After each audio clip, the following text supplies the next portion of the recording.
નમસ્કાર, benefit news સાથે હું સુજયની.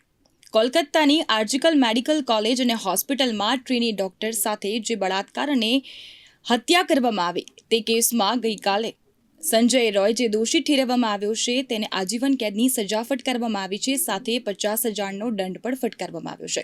એટલે કે એવું કહી શકાય કે જ્યાં સુધી તે મૃત્યુ નહીં પામે ત્યાં સુધી તેને કારાવાસમાં રહેવું પડશે. અને આ જ મુદ્દે ચર્ચા કરવા માટે મારી સાથે ઉપસ્થિત છે સ્ટુડિયોમાં રુઝાન ખંભાતા, જે એક સોશિયલ એન્ટરપ્રિન્યોર છે. સૌથી પહેલા તો રુઝાનજી, આપનું સ્વાગત છે બેનિફિટ ન્યૂઝમાં. Thank you. રુઝાન, જે પ્રમાણે ગઈકાલે જે સંજય રોયની સજા સંભળાવવામાં આવી છે, આજીવન કેદની સજા, મહિલાની સુરક્ષામાં ભાવના વધશે કે ઘટશે? બેન, અત્યારે પ્રોબ્લેમ એ છે આપણા દેશમાં સૌથી મોટો કે આમ તો બધા બહેનો માટે જ્યારે વોટ જોયું તો એ બધું બેન યાદ કરતા હોય લોકોને, દીકરી, બેન, સિસ્ટર બધું. પણ જ્યારે એકચ્યુઅલી કામ કરવાનું હોય છે ત્યારે અનફોર્ચ્યુનેટલી એ કામ નથી થતા. પછી કોઈ બી ગવર્મેન્ટ હોય, કારણ કે મને જે યાદ છે નિર્ભયા વખતે બી આપણે બધાએ બૂમ પાડી હતી, બધા જોડે મળીને નવા લોસ કર્યા હતા. હવે એના પછી તો જીમની બીજા નવા લોઝ આવ્યા છે, BNSS, બરોબર. એટલે લોની આપણે ત્યાં કોઈ કમી નથી. પણ અનફોર્ચ્યુનેટલી બેન થાય છે એવું કે આપણે જે બી રીઝનના લીધે, majorly it is more reason of શું કહેવાય, political pressure, money pressure, power pressure, આ બધા પ્રેશરના લીધે ન્યાય નથી મળતો. કારણ કે તમને એક્ઝામ્પલ આપું છું આ જ કેસનો, કારણ કે આ તો એટલીસ્ટ થેન્ક કે આ કેસ અત્યારે આટલા સુધી પહોંચ્યો છે. કારણ કે મને હજી ખબર છે કે નિર્ભયાના કેસમાં તો ભલે ફાસ્ટ ટ્રેક કોર્ટ કહેતા હતા, પણ ક્યાં કેટલો ટાઈમ લાગે તો ખબર છે. અત્યારે જે રીતે CBI ઇન્વેસ્ટિગેશન કર્યું છે, કારણ કે ઘણીવાર જ્યારે હું I talk to lot of judiciary people, તો જ્યુડિશિયરી હંમેશા કહે કે બેન અમને ન્યાય આપવો છે પણ અમારી સામે પેપર્સ હોવા જોઈએ, બરોબર છે, ઇન્વેસ્ટિગેશન હોવું જોઈએ. ઘણીવાર જ્યુડિશિયરી કંટાળી જાય કે ભાઈ તમે ઇન્વેસ્ટિગેશન તો વ્યવસ્થિત કરો. અનફોર્ચ્યુનેટલી આખો કેસ બોચઅપ થઈ ગયો છે. બોચઅપ ઇન ટર્મ્સ ઓફ કે અગર લેટ અસ એકચ્યુઅલી એક પોઈન્ટ ઓફ વ્યૂથી મીડિયા ટ્રાયલ બી થઈ છે, એમાં ના નહીં પાડું, પણ thanks to that media trial કે આપણને સત્ય તો બહાર આવ્યું એ વખતે. કારણ કે ના તો પહેલાં તો જમાનામાં શું થતું કે મીડિયા ટ્રાયલ ના હોય એટલે મીડિયાની બહાર આવે ને એટલે બધું ધાક પીછોડ થઈ જતી હતી. આજની તારીખમાં જેને કે અત્યારે આ દીકરીની જ વાત કરીએ તો આપણે જે રીતના ફોટોઝ આવ્યા છે બેન, મન એકદમ હચમીચી જાય. અને તમે જોયું હતું આપણે આઈ થિંક કોલકાતામાં તો એટલા હદ સુધી હતું કે CMનું રેઝિગ્નેશન સુધી પહોંચી ગઈ હતી વાત. પણ તો બી જેવો આટલો સિરિયસ કેસ છે, લોકલ આઈ થિંક પોલીસથી લઈને એ લોકોએ CBIને આપ્યો, પેલા આખા ડૉક્ટર કે લોકોએ કોર્ટે કહ્યું હા ઓકે આપણે CBIને આપીએ because they didn't trust the police. I agree. પણ હવે CBIએ કર્યું શું બેન? મને પ્રોબ્લેમ ત્યાં છે કે આપણે CBI the best agency of India, એ હજી એ લોકો પાસે એવું તટસ્થ ઇન્વેસ્ટિગેશન કેમ ના કરી શક્યા અને રેર ઓફ ધ રેર કેસમાં કેમ ના લાવી શક્યા? એટલે ઓબ્વિયસલી કોર્ટનો તો હાથ બંધેલા છે ને. એ લોકો તો કહી દીધું કે ભાઈ અમારે જે બી ઇન્વેસ્ટિગેશન, હવે મારી પાસે આખી ડિટેલ્સ તો છે નહીં, કારણ કે it all works on the details.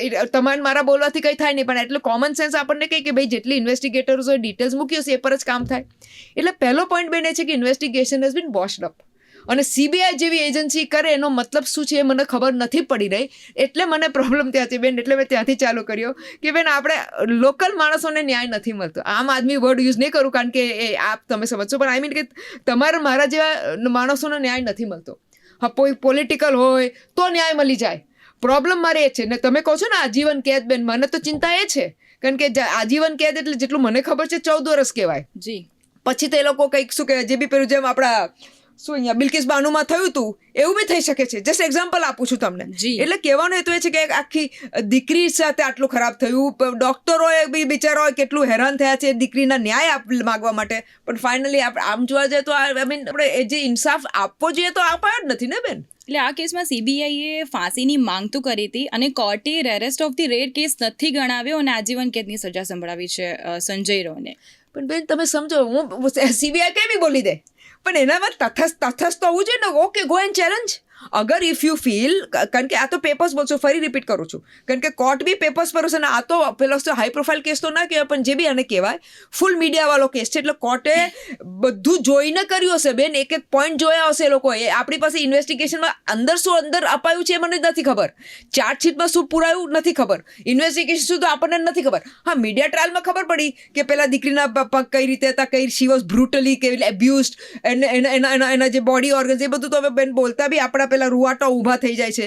પણ બેન એ CBI અંદર શું લખ્યું છે આપણને ખબર નથી. મે બી એનું એટલું પ્રૂફ ના લઈ શકીએ, એ લખ્યું જ નથી. કારણ કે બેન મેં એવા ઘણા કેસ જોયા છે કે જેમાં લેટ અસ સે કે આખું રેકોર્ડિંગ હોય બધું, પણ પછી રેકોર્ડિંગ ખોવાઈ જાય, એ FSL સુધી પહોંચે જ નહીં, એ FSLમાં કંઈક જુદું થઈ જાય. એટલે બેન પ્રોબ્લેમ મને ત્યાં થઈ રહ્યો છે ને, હું એ જ ક્યાંની બૂમ એ જ પાડી રહી છું બેન.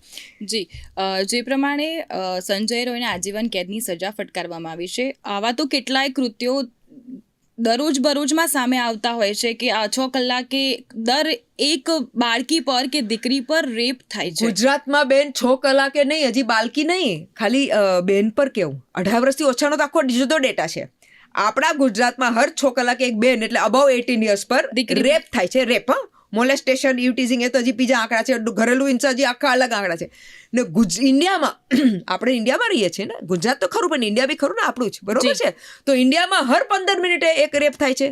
અગર હું 2012ની વાત કરું, જ્યારે આપણે નિર્ભયા કાંડ થયું હતું, ત્યારે આંકડા આનાથી થોડા સારા હતા. સારા એટલા માટે કહું છું કે હર 15 મિનિટે અને હર 25 મિનિટે થતો હતો.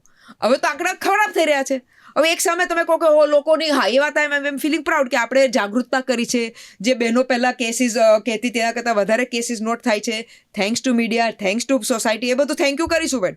પણ આપણો કામ એ નથી કે ભાઈ જાગૃતતા કરી એટલે કેસ વધારે નોંધાયા. તો જાગૃતતાથી અગર કેસ વધારે નોંધાયા છે તો જાગૃતતાથી આ રેપો ઓછા કેમ નથી થતા? જી, એ પોઈન્ટ અત્યારે છે. There is a very big social issue also. એ બી તમને કહેવા માંગુ છું કે આ સોશિયલ ઇશ્યુ બી છે.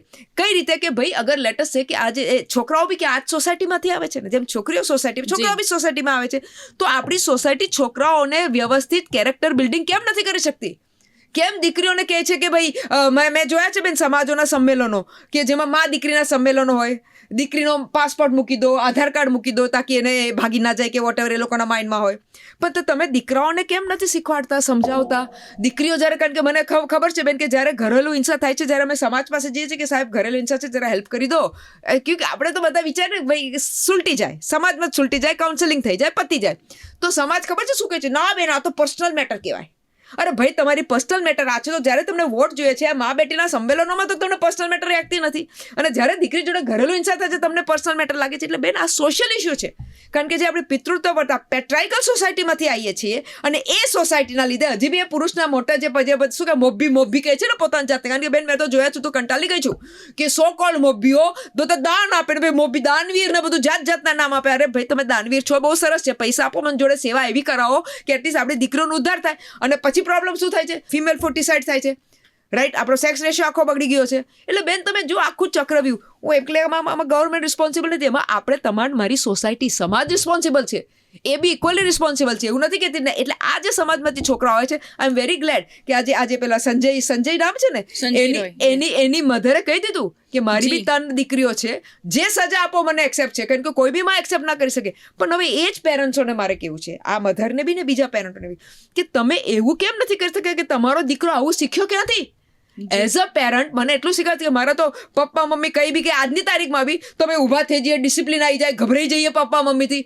આજની તારીખમાં તો પેરેન્ટિંગની તો પથારી ફેરવી નાખી છે લોકોએ.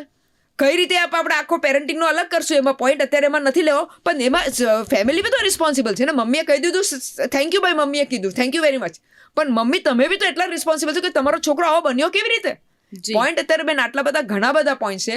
અને અનફોર્ચ્યુનેટલી આપણા પ્રોબ્લેમ શું છે બેન, જે નોર્મલી કહે છે ક્રિકેટમાં કે એટલું જોતી નથી, પણ જેટલું કોમન સેન્સ કહે છે કે ક્રિકેટમાં અગર બંને બાજુથી ફટકાબાજી થતી હોય તો જીતવાના ચાન્સીસ વધારે, અગર એક બાજુ થતી હોય તો ડ્રોના ચાન્સીસ વધારે, પણ અગર બંને ના હોય તો ફૂલ હારવાના ચાન્સીસ. આપણે તમે જો તો આખું મેં તમને અત્યારે જેટલું પિક્ચર બતાવ્યું એમાં તો બધું કે ઢીલું ઢપ્પટ ચાલી રહ્યું છે. એક બી છેડો સ્ટ્રોંગ હોય તો એટલીસ્ટ આપણે એટલે વિચારી શકીએ. એટલે અનફોર્ચ્યુનેટલી બેન એટલે આ કેસ માટે ઘણી વાર કે ઓહો કેસીસ વધાય છે કારણ કે લોકો એ છે, પણ અરે સોલ્યુશન આ છે ને, હું આપું છું ને સોલ્યુશન. મેં એવું નથી કહ્યું કે સોલ્યુશન નથી આપતી. બેટી બચાવો બેટી પઢાવો બહુ સારી સ્કીમ છે બેન, ને એના લીધે ફરક પડે છે. હું કોઈ ના નથી પાડતી, પણ હવે હું બધી એનજીઓને કહું છું, પોતે બી, કે ભાઈ હવે તમે બહેનો પાછળ બહુ કામ કર્યું, આપણે બહેનોને સશક્ત કરી દીધી, ફેમિલીઓને સશક્ત કરી દીધા. કારણ કે તમે આજની તારીખમાં જો તમને એક એક્ઝામ્પલ આપવા સાંભળવા જો એક્ઝામ્પલ છે, એટલે અગર આથી 5 યા 7 યા 8 વર્ષ પહેલાં તમે મને કહેતે કે લેટ્સ સે કે દીકરીને છેડી થાય છે, કારણ કે અમારી જોડે થયું છે, દીકરીને છેડખાની થાય પણ દીકરી મમ્મી પપ્પાને ના કહે. કેમ ના કે? કારણ કે એના મમ્મી પપ્પા એને દબડાવે, ચૂપ તે કર્યું આમ તેમ કહીને બેસાડી દે, એનું કોલેજ બંધ કરાવી દે. પણ તમે ગ્રીષ્માના કેસમાં જોયું હતું, અમે બધાને શીખવાડેલું. મમ્મી પપ્પાએ જ્યારે ગ્રીષ્માએ કમ્પ્લેન કરી કે ભાઈ મને આવો છોકરો સ્ટોકિંગ કરે છે, તો એ લોકો મમ્મી પપ્પાને ફેમિલી મેમ્બર્સ ગ્રીષ્માના પેલા સામેવાળાના ઘરે ગયા, એના પેરેન્ટ્સને કહ્યું કે ભાઈ તું આવું અને કરા અને સમજાય. એટલે એનો મતલબ શું કે એટલીસ્ટ આટલા સુધી તો આપણે પોઝિટિવ ગયા, મમ્મી પપ્પાએ દીકરીને સપોર્ટ આપ્યો. પણ એના પેરેન્ટ્સ છે કે એના પેરેન્ટ્સ તો એનો પપ્પા કહે છે કે મારો છોકરો મારા કહેવામાં નથી, હું જે ગ્રીષ્માની સ્ટોરી કરું છું, તો બેન એના બાપાને કહે કે ભાઈ તારે જેને પેરેન્ટિંગ કરતા ના આવડે, સોરી હું થોડો સ્ટ્રોંગ સ્ટેટમેન્ટ આપીશ, તો ભાઈ તમારે છોકરા નહીં કાઢવાના. તમારો છોકરો બોજ બન્યો. મારી બિચારી એક દીકરી સાથે શું થયું તમે સમજો. તમારો છોકરો હવે કહી દીધું મારો છોકરો મારા કહેવામાં નથી. પણ ભાઈ એનાથી અમને શું, આપણે સમાજ તો બગાએ હેરાન થઈ ગયું ને. પોઈન્ટ બેન અત્યારે આ છે. એટલે there are lot of things. પણ હું એવું નથી કહેતી, I am very positive in that sense કે આપણે પોઝિટિવ સ્ટેપ્સ લઈ લે છે, પણ હજી વધારે લેવા પડશે. અને ખાસ હવે છોકરાઓના કેસમાં લેવા પડશે જે કોઈ કામ જ કરવા માંગતું નથી. બધા લેડીઝ કરે, ભાઈ છોકરાઓ પાછળ બી કામ કરો ને. જી બેન. જી, આજે મેં સવારે એક ન્યૂઝ વાંચ્યા કે જેમાં કેરળમાં એક પ્રેમિકાએ પ્રેમીને જ્યુસમાં ઝેર આપીને મારી નાખ્યા. કોર્ટે તેને arrest of the rare case કરીને ફાંસીની સજા સંભળાવી છે. અને એક તરફ જે આ ટ્રીની ડોક્ટર સાથે થયો છે દુષ્કર્મ, એને arrest of the rare case નથી કહેતા, એને આજીવન કેદ આપે છે. બંને ટોપિક એવું કહી શકાય કે બહુ ડિફરન્ટ છે, તો પણ બી બેન તમને એક એક્ઝામ્પલ આપું, પછી ફરી આની પર આવીશ, પણ આના એક્ઝામ્પલ સાંભળવા જેવો છે. આપણું પેલું BZ કાંડ કે ખાતી કાંડ થયા હતા, ત્યારે તમે પેલા લોકોના વરઘોડા બી ના કાઢ્યા અને એ લોકોને બચી બી ગયા. અને અત્યારે પેલું અમરેલીમાં કાંડ થયું, એમાં દીકરીના વરઘોડા કાઢ્યા હતા, જે બી સાચા સોચ્યા છે, right, because there was full politics involve. તમને બીજો એક્ઝામ્પલ આપું. દિલ્હીમાં આપણે પેલું Rahul Gandhi, I am not claiming for any political party, પણ પેલા કોઈકને ધક્કો માર્યો હતો રાહુલ ગાંધી, તો એની સામે FIR બીજા દિવસે થઈ ગઈ. કરો FIR, એઝ પર લો કરો. પણ અહીંયા મારી દીકરીઓ જ્યારે રેપ મોલેસ્ટેશન થાય છે ત્યારે તો તમે કમ્પ્લેન નથી લેતા. બેન મને વાંધો ત્યાં છે કે તમે જે એઝ પર લો કામ કરો તો પૂરો લો કરો ને, બસ ખાલી પોલિટિકલ માણસો માટે યા પોલિટિકલ અદાવટો માટે તમે બધા કેસો કરો. સિમિલરલી હવે તમને અહીંની વાત કહી દો બેન, તમે જે એક્ઝામ્પલ આપવા માંગો છો, એટલે તો કહું છું કે આમાં ઇન્વેસ્ટિગેશન પૂરું બોસ્ટઅપ હશે. આઈ એમ યુઝિંગ ધીસ વર્ડ 100 times, કારણ કે અગર કોર્ટ, આઈ એમ અગેન રિપીટિંગ કે કોર્ટ ફેક્ટ્સ જોએ કે કેટલા ફેક્ટ્સ છે, ને પછી તમને મને રેર લાગતું હોય પણ એ ફેક્ટ એ લોકો મૂક્યા જ નથી ને બેન. ત્યારે આ કેસમાં જે બેને પેલું શું કહેવાય શરબત પીવડાવ્યું ને એના જે બી પ્રેમીને મારી નાખ્યો, એ રેરેસ્ટ ઓફ ધ રેર, કારણ કે એટલા એના એવિડન્સીસ મૂકાઈ ગયા હશે. જેને કે તમને નિર્ભયામાં કહું, નિર્ભયામાં આ લોકો એટલા મહેનત કરી હતી એવિડન્સીસમાં બેન, કે પેલો જે પરપેટ્રેટર હતો ને, કયો હતો યાદ નથી મને, પણ એના નખના બી સેમ્પલ લીધા હતા અને એના બોડી પર એ નખના સેમ્પલ પર નખનું DNA બધું પ્રૂવ કર્યું હતું કે આને જ કર્યું છે, આ રીતે કર્યું છે. એટલી મહેનત કરી હતી એ લોકોએ. પણ આમાં તો હવે ભગવાન જાણે શું મહેનત કરી છે કે નથી કરી. કારણ કે જ્યારે કોઈ બી ઇન્વેસ્ટિગેશનમાં મહેનત થાય ને બેન, એક નહીં, આજકાલ તો ફોર્સેનિક ઇન્વેસ્ટિગેશન તો એટલું આવ્યું છે બેન કે જાણે કે આશારામ બાપુ 15 કે 20 વર્ષ પહેલા રેપ હતો દીકરીનો, ખબર છે ને, તો એમને એ બરોબર છે, આઈ એમ અગ્રીંગ, વેરી ગુડ. તો એ લેવલનું તમે કામ કરો ને, તમે એ લેવલનું તો કામ કરતા નથી. અને પછી કહેશો કે પછી તમારે મારા જેવા બોલી શકે છે, બીજું તો આપણે શું કરી શકીએ છીએ, બીજું તો આનથી વધારે આપણાથી, આઈ મીન પછી બધું પેલું કહે ને ભગવાન ભરોસે કરી નાખીએ છીએ, એવું વાત છે બેન અત્યારે તો. જી રુઝાન, સૌથી પહેલાં તો ધન્યવાદ બેનિફિટ ન્યૂઝ સાથે આ મુદ્દે ચર્ચા કરવા બદલ. જી દર્શક મિત્રો, ફરી મળીશું નવા વિષય ને નવા વ્યક્તિ સાથે. ત્યાં સુધી મને રજા આપશો. નમસ્કાર.